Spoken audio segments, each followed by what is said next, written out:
Австрия астанасы Венада халықаралық жемқорлыққа қарсы күрес академиясының бас қосуы өтті. Бұл форумға 70 елден 300-ге жуық арнайы өкіл жиналды. Ал жемқорлықпен күресті басты назарға алған Қазақстанның тәжірибесі жиынға келгендерді ерекше қызықтырды. Осы біздің Қазақстанның тәжірибесі өте қызығушылықпенен осы делегаттардың назарында болды. Сол себептен мен ойлаймын, біздің еліміздің осы бағыттағы коррупцияға қарсы жаңа бағыттардағы істелініп жатқан жұмыстар өте нәтижелі, халықаралық тәжірибеге сай жұмыстар деп ойлаймын.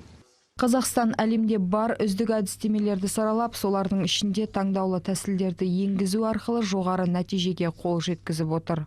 Казахстан рассматривается в качестве безусловного лидера. Қазақстан мемлекеттік басқаруда түрлі реформалар мен тиімді өзгерістер арқылы жоғары жетістікке жетіп отыр.